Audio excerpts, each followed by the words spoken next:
Imagine this.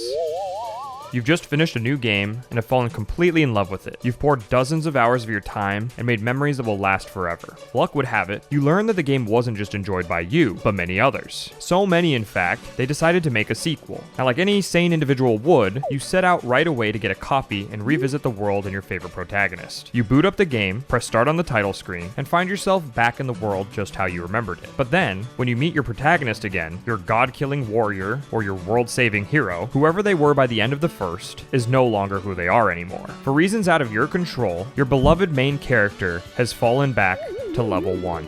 Sometimes there's an explanation, and others the game doesn't offer one at all. Sometimes, though, the reason for a character's collapse is so difficult to accept that it hurts to forgive. Why didn't he say anything?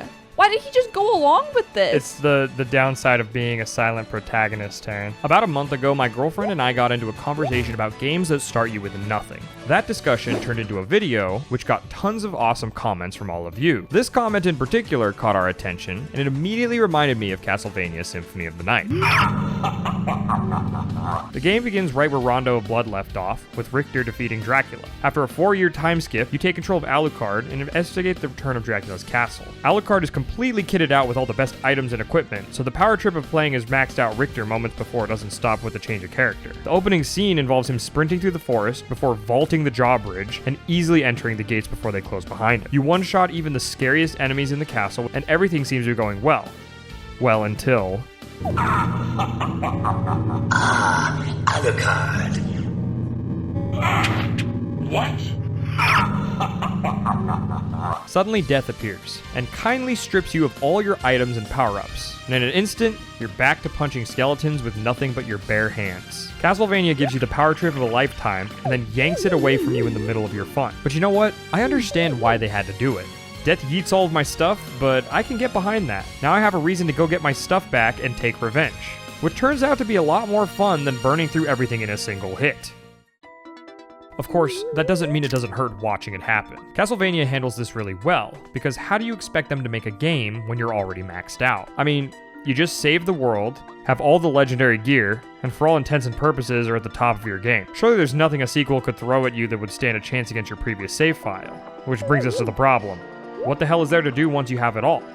The burden of the sequel is to recapture the magic of what made the first game so fun, and that means putting you back at the bottom of the food chain once more. With that being said, I appreciate when a game takes the time to create a narrative justification for why you're back at level 1 in the sequel. I remember in Ratchet and Clank 2 getting really frustrated on a tough planet and wondering why the hell the duo didn't bring the Rhino with them. They got teleported over to Bogon Galaxy at the beginning of the game in the blink of an eye. Surely it wouldn't be too hard to blink them back quickly to grab a few old friends. Well, as you can imagine, we've been pretty busy. Another classic one I could point to is basically every other Metroid game, where Samus always has some kind of accident at the beginning where she loses her powers and upgrades. In Dread, it was Ravenbeak, and in Fusion, she had that parasite infecting her suit and had to have it removed. I prefer when they do this to when they just ignore it like in Super Metroid. I don't think it's uncalled for when a sequel resets you. Quite the contrary. But what I will say is that some sequels handle their resets more gracefully than others. Not every game can be Castlevania Symphony of the Night, but sometimes the reasons they give us are so unforgivable, it would have just been better if they hadn't even tried. I'm really sorry, Megaman. I needed to upgrade the flutter. I'm afraid I sold all your equipment. Please forgive me. You what? When Roll told us she sold all our weapons from the first game to upgrade the ship engine in Mega Man Legends 2, we kind of just smile and nod because, hey, there's a second Mega Man Legends game. We're having fun, right? Right? Regardless, it does feel lazy for the game to offer such a contrived reason for why all of our stuff is gone. A sequel subsists off the goodwill established by its predecessor. And this is part of why they can get away with shenanigans like this. When love and trust have been built by a game series, we're all willing to look the other way when they throw the progress from our previous journey by the wayside. However, some sequel resets make so much sense that it hurts.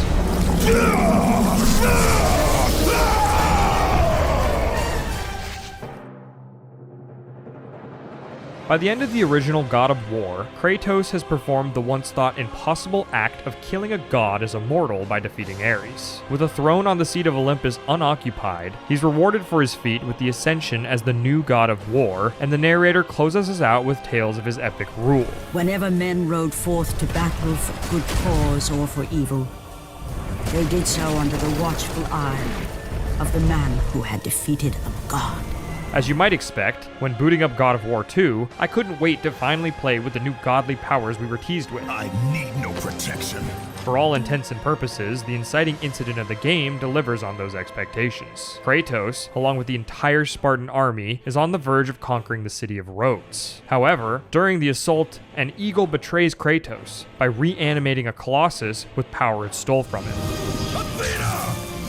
You conspire against me! Kratos and the Colossus come to blows, and even after being shrunk back down to mortal size, he still fights with deific hostility. The battle's undoubtedly exhilarating, but even as a god of Olympus, the Colossus' strength is overwhelming. Luck would have it, Zeus sends down the Blade of Olympus for Kratos, and all he has to do to wield it is infuse his godly powers with the weapon. As he pulls the sword from the stone, one by one you give up portions of your power. The red orbs are the first to go. You may try attacking the Colossus between pulls, but the Chaos Blades just aren't cutting it, and before long, the blue power soon follows after. As you infuse the sword, you watch your magic bar shred itself to dust. The last and final power to give up is the green, and your health withers to half of its former glory as you finally draw the sword from the stone. Wielding the blade is a powerful feeling like no other, and with it, you're finally able to make a dent in the Colossus. Although sacrifices were made to use the weapon, Kratos never stops feeling like a god. Even after carving his way inside the giant statue and dismantling it from within, the smaller health bar and lack of magic never hold you back from dishing out carnage. So long as Kratos has the sword in his grip, he's got the power to resist the gods. But unfortunately, that also means he's now vulnerable to losing it. Do you see, gods of Olympus? Do you need more proof than this? In the original Pikmin game, Captain Olimar crash lands his ship, the Dolphin, on a foreign alien planet. Unable to breathe the planet's atmosphere, he only has enough supplies to last him 30 days. With the ticking clock looming overhead, he must spend his days wisely to find the missing parts of the Dolphin and get the ship back to spacefaring condition. Accumulating and growing the Pikmin on the planet is time well spent though, as many of their strange abilities are necessary to get the crucial components of the ship back. Pikmin start out with a leaf on their stem, and eventually will bud and then blossom. As a kid I remember it was always disappointing to lose a blossom Pikmin, because it means it was one I'd been through a lot with. Being isolated on a hostile alien world means that friends are few and far between. The only comforting things around are really the Pikmin and the Dolphin itself. While on the hunt for the ship fragments, Olimar documents his findings of the planet in his ship log each night. These notes serve as a personal journal, and while they often contain discoveries about the local flora and fauna, several are simple letters to his family who he wonders if he'll ever get to see again. His main motivation for getting off the planet and surviving is to be reunited with his wife and kids. The whole story's really kind of sweet.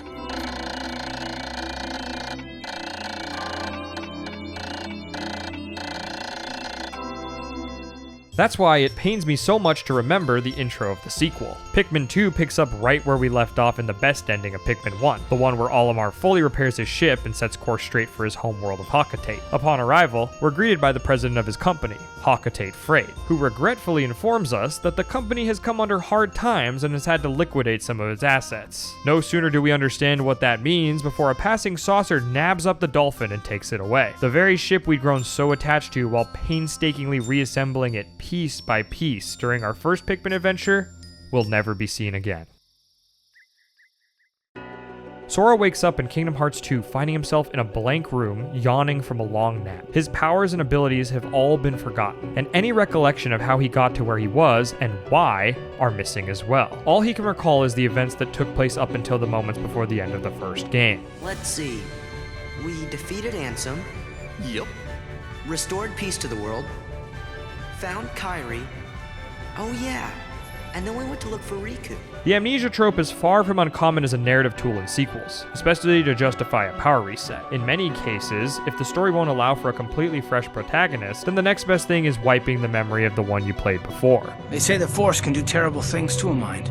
It can wipe away your memories and destroy your very identity. Usually during the journey, you and your protagonist are learning together how and why they are where they are. It's an easy way to make a sequel and still have elements of progression. Why didn't you contact me? Didn't need me? Didn't even want to see me? I didn't want to spoil things. I'd heard you and Triss made a great couple.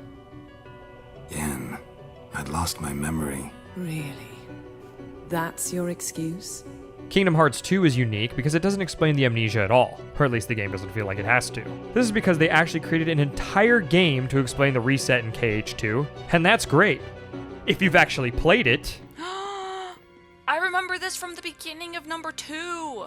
Yes, despite what the name would suggest, Kingdom Hearts 2 is not technically the second Kingdom Hearts game. Chain of Memories is technically the prequel to Kingdom Hearts 2 and the sequel to the original Kingdom Hearts. By playing through it, you learn what happened to Sora and friends in the events leading up to Sora being asleep in that pod. We talked before about how some developers will just brush a power reset under the rug, but what I can't get over about this sequel reset is how out of the way the developers go to spotlight and justify it. The developers are practically getting down on their hands and knees and begging you, the player, to forgive them for the reset. Not only is there a narrative reason for why Sora is so weak, there's an entire game written and programmed to help us get there. The moment you set foot in this castle, you forgot every spell and every ability you ever knew. My memory was wiped.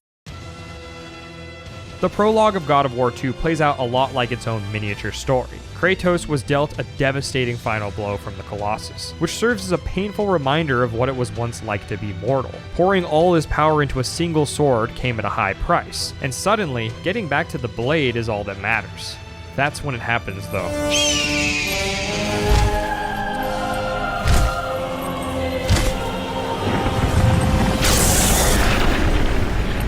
Zeus reveals himself as the eagle that animated the Colossus in the first place, and takes the blade of Olympus for his own. He fooled Kratos with the sword and intends to use it to cut him down. All the power and strength accumulated from the first game and the adventures since then are now in the palm of Zeus's hand. To add insult to injury, Zeus plans to use that same power to end us and all the Spartans around us. This power reset is devastating. As the life drained out of Kratos, the arms of Hades reached out to claim their prize. It cannot go unstated how much hype there was back in 2007 to finally play as the God of War himself. After everything we'd been through with Kratos in the first game, all the battles and nightmares we faced, they were all made worthwhile with his ascension to Olympus. God of War 2 was where we thought we were finally going to get to see the fruits of that labor. But clearly, Zeus had other plans. Just as quickly as our fun with godhood began, it was abruptly taken away. The hardest thing to forgive about this power reset is undoubtedly the role the game forces us to play in it. What sets this reset apart from the likes of Symphony of the Night is that Zeus tells us, the players, to use the sword. With your godly power drained into the blade, it will have the strength to destroy all you defy. The game literally encourages us to touch the hot stove, and then points and laughs when we get burned. It did not have to be this way, my son. Zeus was an ally in the first game, and he violates our trust in him. It's his fault the Colossus came to life in the first place, and realizing his offer to help with the sword was just an elaborate manipulation, it's just plain cruel. A choice from the gods is as useless as the gods themselves. As a kid, what made all this worse had to be that I felt like I'd done something wrong, or that I'd let Kratos down. There was always that one know-it-all at the lunch table who swore up and down there was a way to defeat Zeus at the beginning of the game and keep your powers. And I think the reset stung that little bit extra because I always thought I just wasn't good enough at the game to help Kratos keep his powers.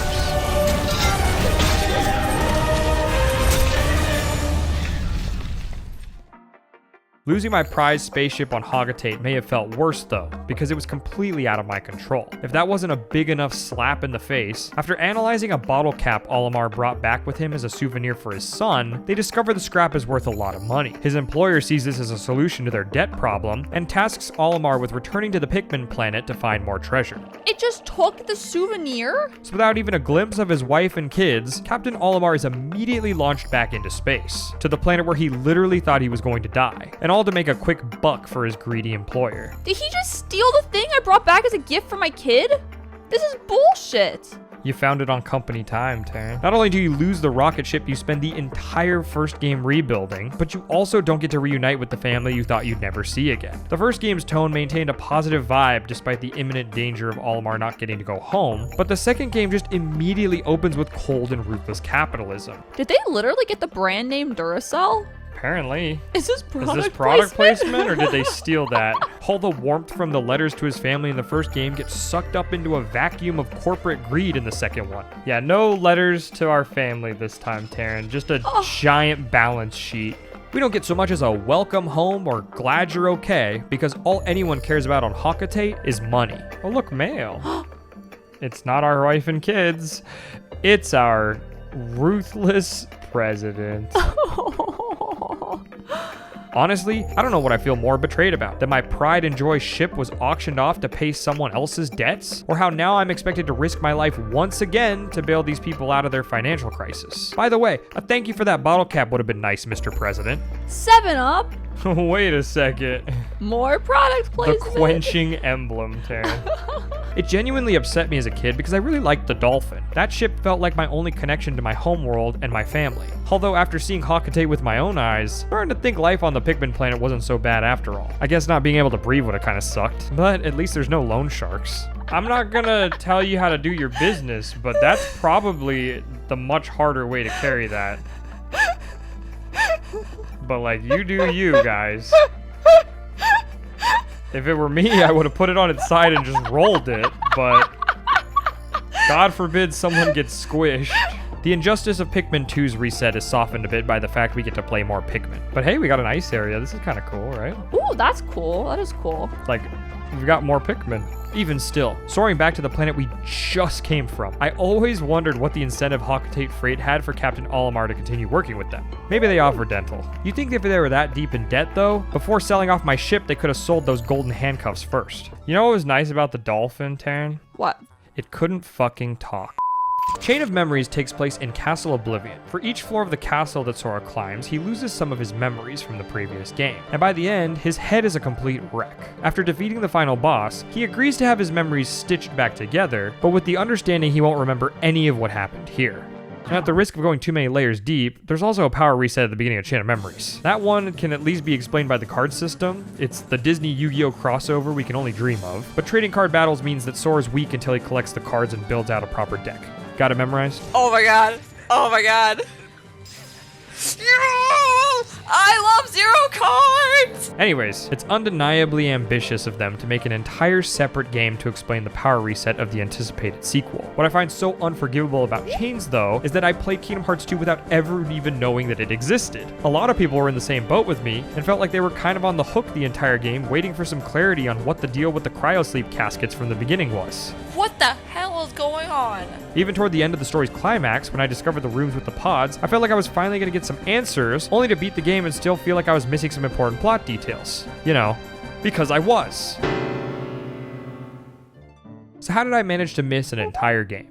Well, a funny thing about Chain of Memories is unlike Kingdom Hearts 1 and 2, which were on the PlayStation 2, Chains was on a sneaky little handheld called the Game Boy Advance. I'm gonna be straight up with you. When I biked over to GameStop with the money I made from my lemonade stand back in the day, the last thing I was looking for was a Kingdom Hearts game on the same shelf as the Pokemon cartridges. But the irony of all of this is that by trying to create an explanation for why Sora was powered down in the sequels, they accidentally confused everyone who missed the memo about the GBA game existing. I can't help but respect the lengths they were willing to go to maintain the goodwill of their player base, but ironically, this was the first domino to fall in a series which have earned these games a reputation of being convoluted and confusing. It honestly is one of the best resets out there, but only if you've actually played the game. And unfortunately, that's a pretty big if. It's gonna leave us hanging, isn't it? There's no doubt it sucks getting punked by a Greek god, and I swear every time I replay God of War 2, I hesitate to pick up that damn sword because I know better. Fool me once and all that. But alas, the sword is the only way forwards for the story.